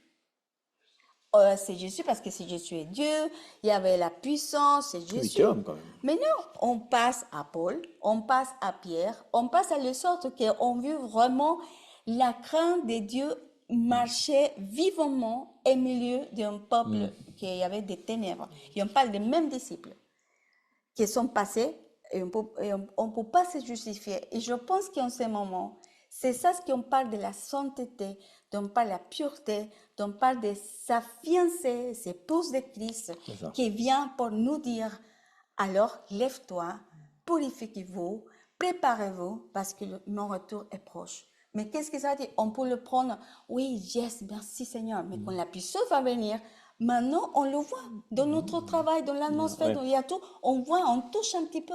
Allez. Mais quand on va voir vraiment face à face, quand la puissance vraiment des ténèbres va augmenter plus et plus, l'Église doit être prête. Comment? Comme ça. De marcher dans la vérité, de marcher clairement, de laisser vraiment, à part le romanticisme de l'amour, qu'est-ce que ça veut dire l'amour? Non, c'est vrai, Romantisme. c'est romantisme, pardon. Mais c'est une confrontation pour nous. Chaque chose qu'on est tous, on dit, oh, on est, ok Seigneur, on marche, pourquoi? Parce que Dieu nous appelle à rentrer. On avait dit, nous voici. Et le Seigneur nous prépare. Dieu nous confronte à travers de la parole. Dieu nous dit, change la mentalité. Rentre vraiment, c'est un appel. Et qu'on voit, bon, je vais partager ça parce que ça, vraiment c'est important. Et quand on était dans l'événement en fleurs, Cyril a vu une vision. Dieu l'a montré une vision tellement forte. Elle avait un enterrement. Il y avait les lapias, Les pierres tombales. les pierres tombales. Ouais. Il y avait des mots, des personnes. Mais c'était tellement, une vision tellement dure que Dieu l'a attaché avec des chaînes en lui disant, vas-y, descends dans les ténèbres, mais je te Je te tiens. vais emmener à un lieu. C'est tellement terrible que... Il a dit, je ne peux pas y C'était- aller, je ne peux pas y ça aller, faisait mais trop c'est peur, ténébreux là. ouais. Il a dit, je ne peux pas y aller. Non, je serai avec toi, mais je vais te montrer une chose. Mais c'est tellement fort. Et l'amener là, il y avait l'obscurité, il y avait Des pierres tombales les partout. pierres tombales partout, il y avait des noms. Et dans les noms, il y avait des prophéties que Dieu avait déclarées sur chaque personne qui sont tombées, ils sont là. Qui jamais s'accomplissent. Oui, il a dit, c'est le cimetière des prophéties qui n'ont pas été accomplies parce que les gens ne les ont pas prises, quoi. Ils n'ont pas saisi, ils n'ont pas... Et c'est fort. Donc, c'est pour ça qu'on ne peut pas se permettre aujourd'hui, parce qu'il y a une chose pour nous, c'est évidemment la prise de soins. On voit que dans l'esprit, Dieu nous a donné les dons. Et les fruits viennent de l'esprit, il le dit. Ouais.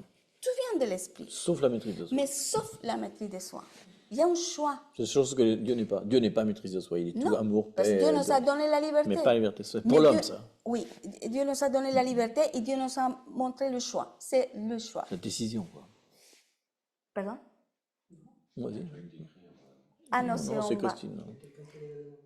Ah, quelqu'un a levé les mains? Terre. Bon, tout à l'heure, On vous donne la parole, ne vous inquiétez pas. on vous donne la parole. Je finis ce thème-là. Et là, c'est tellement important. Et c'est pas agi de nous. Parce qu'on peut dire, ah bah c'est nous. Non, est-ce que nous sommes encore?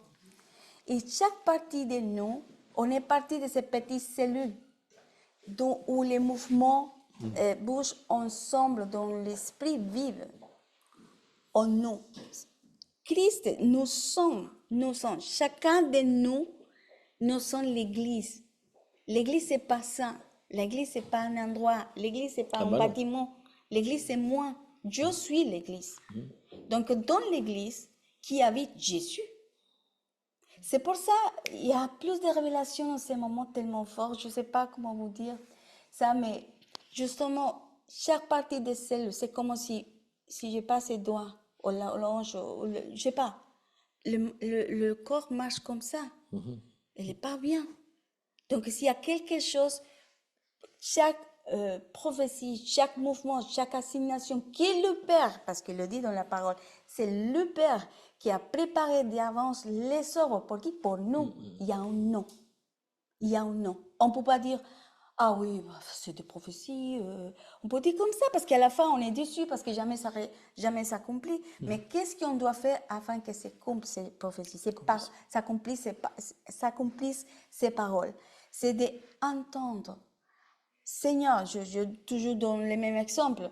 Le Seigneur m'a appelé aux nations et m'a appelé à venir en France et je peux continuer par l'espagnol. Non, je suis venue, je dois m'esforcer pour faire quelque chose, pour apprendre parce que le Seigneur m'a appelé à parler ici. Donc, il y a une partie de moi qui doit se donner, c'est l'autel pour moi, des sacrifices, mais le Seigneur va mettre le reste parce qu'il va compléter ce qui manque. Mais à la fin, c'est afin que la fiancée ensemble, que les ecclésias, on parle de l'ecclésia comme une seule ecclésia. Non, l'ecclésia, chacun de nous. Ça veut dire que chaque ecclésia se soumet au gouvernement de Dieu, le royaume de Dieu, et chacun de nous marche. Donc imaginez-vous, les corps, c'est pour ça que le Seigneur est tellement créatif. On ne peut pas séparer les choses parce que tout ce qu'on a ici vient de Christ. Tout vient de là, de Christ. Ça a démarré de lui. C'est pour ça que tout vient de lui, tout est créé en lui, tout est Christ. Et nous, en tant que corps, où lui est la tête, on doit se soumettre à lui. Alors, physiquement, on peut voir la création de Dieu, la façon comme on doit être. Si on est bien, naturellement, physiquement, bien nourri, on est encore fort, le corps marche bien, jusqu'à son but. On doit vivre pas pour vivre, on vit des desseins de Dieu. On doit montrer un modèle, et le modèle c'est chacun de nous, à l'extérieur, si on parle des ténèbres, mais aussi plus loin de ça, c'est pas pour la terre. C'est pour justement rentrer dans sa dimension de l'atmosphère qu'on ne voit pas, mais qui sont là. Même s'il y a des anges au milieu de nous qu'on ne voit pas, ils sont là. Oui. Ils sont là. On est rempli des anges parce que la parole dit que chacun de nous, il y a des milliards. Donc imaginez-vous combien de personnes il y a ici, dans ta maison. Parce que comme on ne voit pas, on ne le croit pas. Et là, on doit changer en ce moment. Et je pense que c'est sa perspective que l'Esprit de Dieu vraiment commence à brûler nos cœurs. On dit, Seigneur, ok, là est véritable. On est dans la vérité en ce moment. De dire, Seigneur, on marche dans la lumière. On doit être la lumière, on doit marcher dans la lumière. C'est que l'amour réel, on peut venir à 1 Corinthiens 13. C'est fort, Il y a mais beaucoup, c'est ça l'amour vraiment. C'est pas romantique, évidemment. C'est un peu romantique. C'est un peu romantique. C'est un petit peu quand même. Mais il y a des choses que c'est pas romantique. Mais ça, c'est l'amour. Et l'amour, c'est la mort pour l'autre. C'est ce que Jésus nous a montré. Ça, c'est l'amour. Donc, Jésus a fait tout pour nous. On ne peut pas répéter la même chose. On ne peut pas mourir avec lui parce qu'il est déjà mort. Il a ressuscité, mais c'est nous de vivre. Est-ce qu'elle nous montre dans sa parole? Et vivre, et on peut le faire parce qu'il y a la grâce. Il va nous donner la grâce. Et c'est ce que Dieu l'a dit. On ne peut pas faire deux sacrifices. Il y a un sacrifice qui s'est déjà fait, c'est Jésus, il a vaincu. On doit marcher ça. On doit s'aligner à lui. De rentrer dans sa puissance. Amen. Et donc, il y a des choses, par rapport au dernier temps, si on peut le dire quand même, parce qu'il y a deux thèmes. Il le dit à un moment, Dieu sera tous en tous, tous les Juifs réunis. Donc c'est aussi l'Apocalypse qui dit à la fin, il habitera avec eux, ils seront son peuple et Dieu lui-même sera avec eux. Donc il parle vraiment de tout le monde. Donc ça, c'est la réunion. Mais le truc important, c'est pour ça que je l'avais sauté tout à l'heure, c'est qu'il nous parle de l'épouse, donc de l'Église. Comment sera l'Église comment elle doit être dans les derniers temps, celle qui veut qu'il trouve. Donc on va la voir. On va la voir. Donc il donne, pour bien qu'on comprenne, hein, et pas dans le sens inverse, il va parler du rapport entre le mari et la femme en tant que Christ et l'Église. Donc des fois, on pourrait le prendre on va le lire, on pourrait le prendre au premier degré, hein, même si ça peut se prendre au premier degré. Mais il y a un deuxième degré, puisque s'il dit, tu peux le lire soit comme l'homme et la femme, soit comme Christ et l'Église. Qu'est-ce que va être l'Église? Parce qu'il dit que le but de l'homme, en fait, il dit que le but de l'homme, on l'a enseigné dans les hommes, c'est de préparer sa femme. Le plus important, c'est de préparer sa femme pour qu'elle soit sainte, qu'elle connaisse plus Dieu, etc., plus que nous-mêmes, quoi. C'est un peu notre rôle. Et on voit dans Éphésiens 5, 21, 27, je le lis peut-être, ça ira plus vite. Donc, il dit, femmes, soyez soumises à vos maris. Faut peser tous les mots, parce que c'est des mots très particuliers, hein, il dit pas, femmes, soyez esclaves à vos maris. Donc c'est fort parce que malheureusement c'était tellement galvaudé qu'il faut lire tout le texte, mais il faut juste le lire en pensant à l'Église, quoi. Hein. Il dit, femmes, soyez soumises à vos maris comme au Seigneur. Hein. Il dit bien ça. Car le mari est le chef de la femme comme Christ est le chef de l'Église. Vous voyez qu'à chaque fois il fait un truc dans le naturel, un truc dans le spirituel, pour bien qu'on comprenne de quoi il parle, qu'on ne comprenne pas au premier degré, quoi. Donc, or de même que l'Église est soumise à Christ, les femmes aussi doivent l'être à leur mari en toutes choses. Marie, aimez vos femmes comme Christ a aimé l'Église et s'est livré lui-même pour elle, donc il donne plein de trucs, afin de la sanctifier par la parole, de la purifier par le baptême d'eau, de la paraître devant lui glorieuse, sans tache ni ride, ni rien de semblable, mais sainte et irrépréhensible. Donc quand il parle de l'Église des derniers temps, il dit qu'elle est soumise à Christ, c'est-à-dire qu'elle va marcher dans l'obéissance. Hein. Il y a marqué dans Apocalypse 14,4, ils disent qu'elle est décrite comme ceux qui suivent l'agneau partout où il va, quoi. C'est ça. Il dit ensuite qu'elle va être sainte. Ah oui, il dit la sanctifier par la parole. Elle va être ensuite purifiée dans la parole. Et ensuite, il dit qu'elle va être glorieuse. Elle va refléter la gloire de Dieu. Vous vous rappelez, il y a marqué nous tous qui le visage découvert, contemplons quand même la gloire du Seigneur. Nous sommes transformés de gloire en gloire, comme par le Seigneur l'Esprit. Donc l'Église va être transformée de gloire en gloire. Elle va être glorieuse, l'Église des temps finaux. Pas seulement victorieuse, glorieuse. Il dit ensuite, elle sera sans tache ni ride. Vous vous rappelez qu'il dit il dit à la fin, il lui était donné de se revêtir d'un lin fin, éclatant et pur, car le lin fin, ce sont les œuvres justes des saints. Donc là, on voit vraiment que la fin des temps, voilà comment va être l'Église. Il la compare aux relations hommes-femmes qui sont un autre sujet, hein, mais malgré tout, on voit qu'à chaque fois, il dit bien, regardez mon texte pour bien comprendre ce que je veux dire, quoi. Donc c'est intéressant. Et moi, j'avais comme application intemporelle, on en a parlé un petit peu, mais je vais peut-être le refaire juste quelques secondes. Il dit, l'application intemporelle, pour moi, c'est ne pas perdre sa position. Il le dit sans arrêt, il parle des lieux célestes sans arrêt. C'est-à-dire qu'il y a un domaine spirituel au-dessus de notre, et tous les fils de Dieu doivent être fils de Dieu, donc ressuscités, et dans cette position d'autorité. Vous rappelez qu'il y a marqué, alors, il l'a déployé en Christ, en le ressuscitant des morts, en le faisant asseoir à sa droite dans les lieux célestes, au-dessus de toute domination, de toute autorité, de toute puissance, de toute dignité, de tout nom qui peut se nommer, non seulement dans le siècle présent, mais dans les siècles à venir. C'est-à-dire nous, quoi. Dans ce siècle maintenant. Et donc, après, il dit, Éphésiens 2,6, il nous a ressuscités ensemble, il nous a fait asseoir ensemble dans les lieux célestes en Jésus-Christ. Donc, si on reprend là, ce qu'il a dit avant, donc ça veut dire qu'il nous a ressuscités pour nous faire asseoir dans les lieux célestes en Jésus-Christ, au-dessus de toute domination, autorité, puissance, dignité, etc. Pas seulement à l'époque, mais maintenant aussi. Et avant, il avait dit dans Éphésiens 3,10, maintenant c'est pour l'Église, que les dominations et les autorités dans les lieux célestes vont connaître par l'Église la sagesse variée de Dieu. Donc c'est individuellement dans cette position-là et collectivement dans cette position-là. Donc c'est très important parce que vous vous rappelez que on l'avait dit la dernière fois, les fameuses dominations et autorités, c'est celles qui sont clouées à la croix, qui sont exposées. Donc en fait, elles ont déjà perdu par le sacrifice de Jésus, c'est quand même plus facile. Hein. Mais nous, maintenant, on est là pour les chasser, les exposer, les monter à la lumière, les chasser des territoires, reprendre position des territoires, etc. Donc c'est important. Donc il dit qu'on a, alors si on fait un résumé de tout ce qu'il a dit dans le livre, hein, il dit qu'on a toute bénédiction spirituelle, c'est dans 1,3, que Christ est assis à la place d'honneur, c'est dans 1,20, qu'on est assis ensemble, c'est dans 2,6, parce qu'il développe vraiment très régulier. Ensuite, il dit que Dieu a fait connaître la sagesse à travers l'Église, c'est dans 3, et enfin que des luttes spirituelles vont arriver, 6,12. Donc en gros, il nous rappelle ça. Vraiment, Éphésiens, c'est vraiment c'est le livre de la guerre spirituelle quelque part, parce qu'il dit bien, rappelez-vous, vous avez toute autorité, vous êtes placé à côté de Christ avec la même puissance, la même autorité que qui dit dans Matthieu, toute puissance m'est donnée, elle est donnée à vous maintenant. Donc il dit vraiment le truc le plus important, c'est de connaître sa position et de la garder, quoi. de la garder. Donc se rappeler qu'on n'est pas en train de lutter justement avec des armes charnelles, il le rappelle. C'est vraiment un livre d'autorité, mais comme il le dit, l'Église n'aura pas d'autorité si elle n'est pas dans l'unité, dans l'amour, dans la lumière. Parce qu'il y aura tellement de désordre, quelle autorité elle va avoir dans la société? Ils vont dire, mais ça a déjà été l'Église a déjà été ridiculisée pendant très longtemps aussi, parce que l'Église catholique s'est levée, elle a montré la persécution, elle a montré qu'elle était à côté des nazis pendant un moment, qu'elle faisait des croisades pour tuer des gens qui n'avaient pas la même foi, donc l'Église a déjà une mauvaise réputation.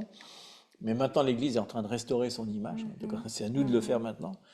Et il dit, vous n'aurez aucune autorité dans les lieux célestes. Vous ne pourrez pas faire la guerre spirituelle, sacerdotale. Le sacerdote, il était pur. C'était quelqu'un qui se consacrait à ça. Si vous n'êtes pas saint dans l'amour, dans la lumière. Donc, à chaque fois qu'on bafoue ces principes-là, au niveau d'autorité des dominations, c'est comme si on avait une porte, quoi. Ils disent, vous n'avez pas d'autorité. Parce que vous êtes dans la... Tout bête, hein, vous êtes quelqu'un de grossier qui dit des plaisanteries scabreuses, donc vous n'avez pas d'autorité, vous la perdez, parce qu'il y a un démon d'impureté que vous laissez rentrer en vous. Vous parlez mal de vos autorités, quelles qu'elles soient, que ce soit Macron ou ici, peu importe. Vous perdez cette autorité parce qu'ils se marchent selon l'autorité, les démons. Oui, donc si vous n'êtes pas soumis à une autorité, il dit, comment vous allez être soumis à Christ? Vous n'êtes pas soumis à Christ non plus. Vous n'arrivez même pas à vous soumettre à une autorité aussi bête qu'un président de la République. Vous en parlez mal, vous jugez les autres, donc vous mettez sous une position de jugement, donc vous perdez votre autorité. Vous laissez une porte de jugement. Il dit, malheureux à celui qui s'assoit à la siège du jugement. Donc tout ce qu'on a dit, des fois c'est bête. Hein. On dit, oh, c'est des petits trucs dans l'église, parlez bien. Il dit, c'est grâce à ça. Et après, il dit, vous voulez avoir une autre autorité?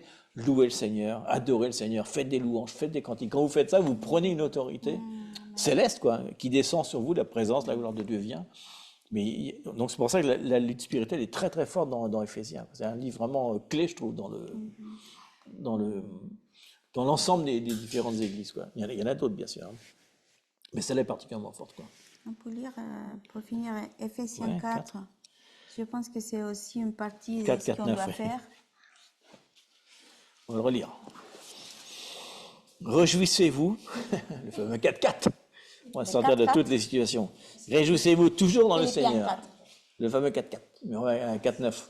On va pas rester dans le 4-4, c'est un très bon gâteau. Donc on va pas rester là-dedans. On va s'en nourrir.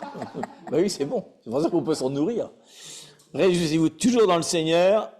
Je le répète, réjouissez-vous. Force, hein.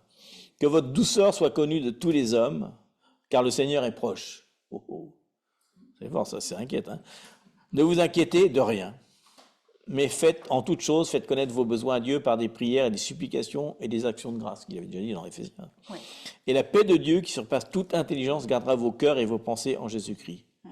Au reste, frères, que tout ce qui est vrai, tout ce qui est honorable, tout ce qui est juste, tout ce qui est pur, tout ce qui est aimable, tout ce qui mérite l'approbation, ce qui est vertueux et digne de louange, soit l'objet de vos pensées. Ce que vous avez appris, reçu et entendu de moi, et ce que vous avez vu en moi, pratiquez-le. Force, hein. Et le Dieu de paix sera avec vous. Donc ça, c'est vraiment très très bien, parce qu'il dit que c'est possible, parce que des fois on dit oui. ah, je peux... Non, on peut décider ce qu'on pense. Oui, c'est ça. Bah, c'est aussi en fonction de ce qu'on se nourrit. C'est vrai que si on n'arrête pas de regarder des trucs, on va avoir du mal à penser. Mais le renouvellement de l'intelligence, c'est aussi que nos pensées, on ne pense qu'à ça, quoi. On s'intéresse que ça, et c'est fort parce qu'il y a cette promesse, hein. Il dit que si on fait connaître à Dieu des prières, les supplications et les actions de grâce, alors la paix va nous garder. Va garder non seulement nos cœurs, mais aussi nos pensées. Ça, c'est très très fort. Mais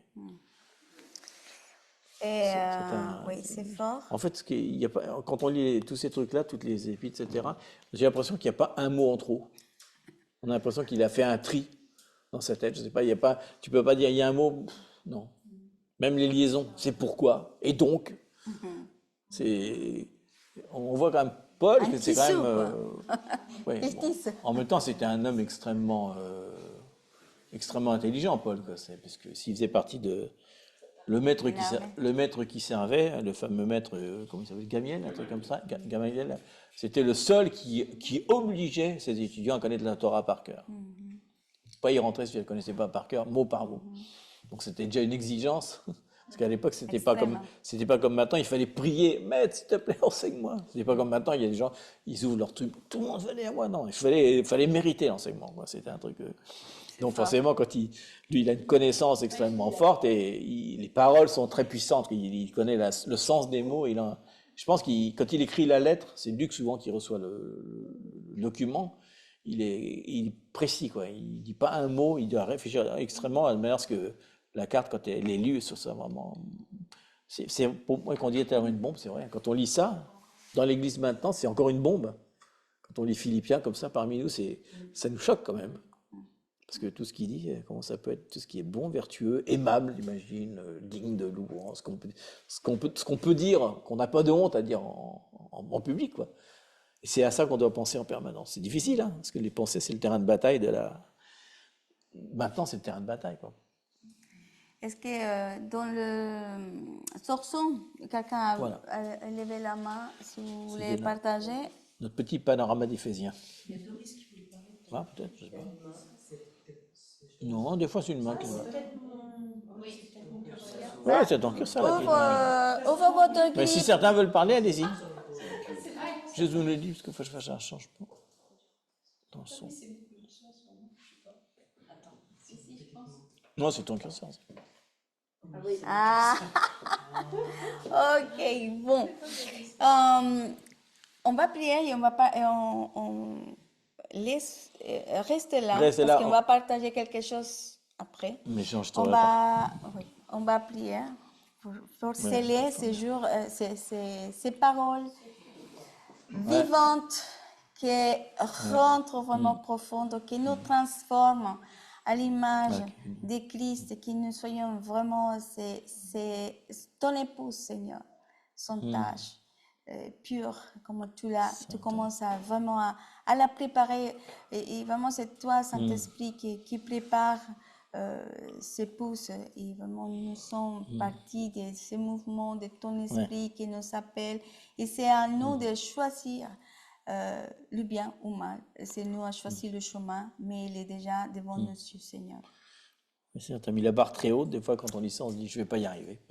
C'est trop ta compliqué, tu as mis la barre très haute, mais on voit vraiment que par ta grâce, Seigneur, ou grâce à ta grâce, je sais pas, ou ta miséricorde, Seigneur, et à toi qui nous donne la force, Seigneur, d'être vraiment cet homme nouveau, Seigneur, que tu veux, Seigneur, qu'on oublie le passé, Seigneur, afin d'aller vraiment vers le but final, Seigneur. Merci, parce que c'est toi qui vas nous donner la force d'être saint, d'être dans l'amour, dans la lumière, dans la pureté, vraiment, et dans l'unité surtout, Seigneur. Merci parce que c'est toi qui permets ça et on veut vraiment étendre cette parole d'Éphésiens, Seigneur, à toutes les églises, Seigneur, qu'elles soient enseignées, Seigneur, qu'elles soient lues, Seigneur, qu'elles soient mises en pratique, Seigneur. Qu'on n'oublie pas, Seigneur, que le plan éternel passe aussi par une conduite personnelle, Seigneur. Une conduite personnelle où chacun est responsable de la maîtrise de soi, Seigneur, de ne pas être dans la colère ou dans l'exagération ou dans la cupidité, Seigneur, comme tu le dis, Seigneur, et qu'on soit miséricordieux les uns avec les autres, Seigneur, attendant celui qui est en arrière, Seigneur, pour qu'il vienne en même temps que nous et qu'il rentre, Seigneur, dans la promesse, Seigneur, que tu as fait, que tu seras notre Dieu, qu'on sera ton peuple, Seigneur. Et je te prie vraiment pour tous ceux qui sont justement en ce moment dans les pays comme Israël, Seigneur, et qui sont vraiment dans la persécution en ce moment, Seigneur, pour l'Iran, Seigneur, toutes ces choses qui se passent en ce moment, ces mouvements qu'on entend, Seigneur, les élections en Iran, les élections en Russie, il y a des choses qui bougent partout dans le monde, Seigneur, et on sait, Seigneur, que tu es en train de faire quelque chose de spirituellement fort, Seigneur, parce que tu prépares ton retour, et Seigneur, et donc si tu prépares ton retour, tu prépares ton Église, et tu prépares ton Église, alors tu prépares chaque personne individuellement, Seigneur. Afin vraiment de transformer nos caractères. Et je te remercie encore une fois de nous avoir rappelé que tous les dons que tu nous as donnés sont des dons pour l'édification commune, Seigneur, pas que pour nous, Seigneur. Ce sont des cadeaux à mettre en commun, Seigneur, et on veut vraiment se saisir des dons. Souvent, c'est des dons qui nous ont été révélés par des prophéties personnelles, d'ailleurs, aussi. Et des fois, pardon, parce qu'on ne s'en est pas toujours saisi, Seigneur, et on l'a laissé tomber à terre, Seigneur, et elle est devenue morte, Seigneur. Mais tout ce qui est mort peut être ressuscité, Seigneur. Alors aujourd'hui, on veut rester vraiment dans cette vision, Seigneur, des lieux célestes, Seigneur. De voir tout à la hauteur où tu veux qu'on soit, Seigneur. Amen. Merci, parce que c'est toi qui vas le faire en nous, Seigneur. Au nom de Jésus. Au nom de Jésus. Amen.